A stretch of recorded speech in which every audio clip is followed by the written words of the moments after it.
بيقول أبو العتاهية في الأبيات بتاعته: بكيت على الشباب بدمع عيني فلم يغن البكاء ولا النحيب.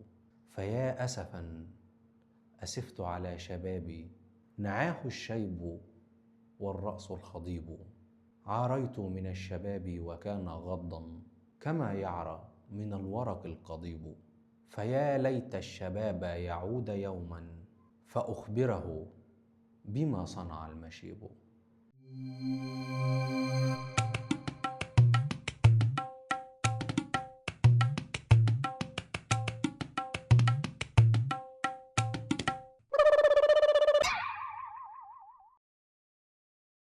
الندم على الفرص اللي راحت كلنا بنمر بيه، وقصص الناس بتوع زمان هي اللي بتعلمنا ازاي ما نضيعش وقتنا.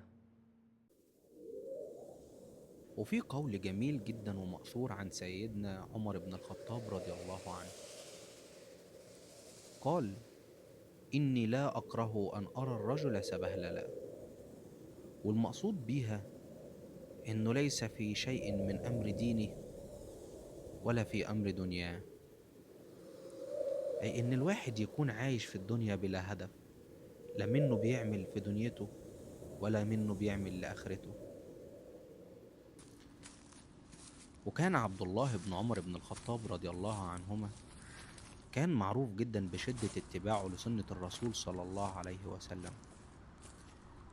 ويقال إنه لما كبر شاف شاب بيصلي ركعتين الضحى فبكى وقتها وقال: يا ليتني كنت من المصلين لها دائما.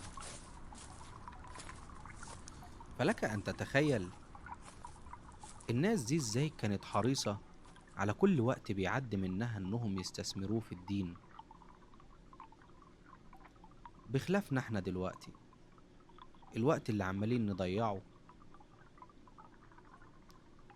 في امور لا بتفيدنا لا في ديننا ولا في دنيانا.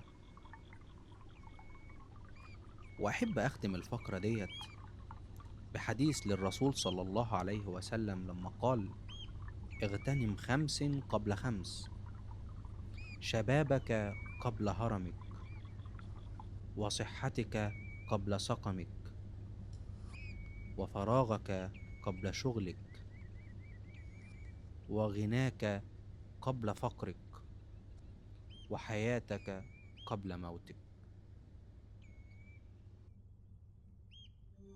فأنا بستغرب الحقيقة الناس ديت رغم عملها الصالح على إنهم كانوا زعلانين على الوقت اللي ضاع منهم، رغم إنهم قدموا حاجات مفيدة للأمة ولسه أثرهم الطيب ممتد معانا لحد دلوقتي. فما بالك بالناس اللي بتضيع عمرها كله في التفاهات.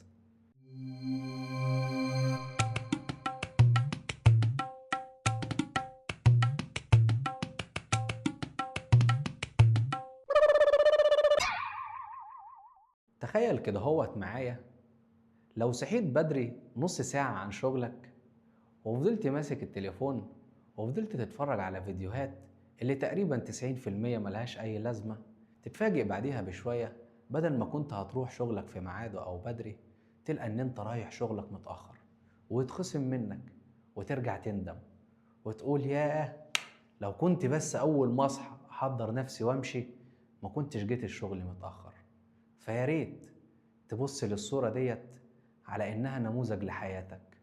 إحنا حياتنا كده هوت، بلاش لما نوصل متأخر نقول يا ريت وإحنا لسه فيها. فالحق نفسك قبل ما تقول: فيا ليت الشباب يعود يوما فأخبره بما صنع المشيب. هنا هوت ونسأل نفسينا سؤال: مادام ربنا قادر على كل شيء، فإيه هي الحكمة إنه يخلق لنا الدنيا في 6 أيام، مع إن ربنا قادر إنه يقول للشيء كن فيكون؟ بس إيه الحكمة من إنه يخلق الدنيا في 6 أيام وفقا لقواعد زمنية محددة؟ ألا إن دوت المفترض يلفت انتباهنا لأهمية الزمن. وسبحان الله، كل شيء في الدنيا بيتعوض، فلوس تقدر تعوضها، صحاب تقدر تعوضها، فأي شيء انت خسرته مش قادر تعوضه ففاكر ان هو ما بيتعوضش، ممكن يكون غيرك قدر يعوضه. ففي العموم أي شيء في الدنيا بيروح نقدر نعوضه إلا الزمن. فمن الممكن إن ربنا خلق الدنيا في فترة زمنية محددة بالنسبة لنا عشان نعرف من خلالها أهمية الزمن. فلك أن تتخيل إن سيدنا عبد الله بن عمر كان ندمان على إنه مش قادر يصلي الضحى في حين إن هو كان محافظ عليها.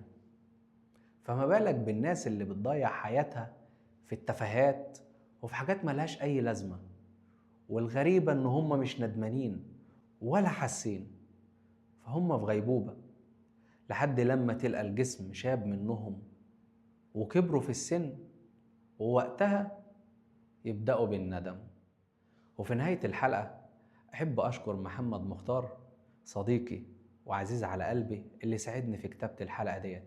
أتمنى منكم لو الحلقة عجبتكم تدعموني بلايك واشتراك، وشكرا جدا لكم. دمتم في رعاية الله.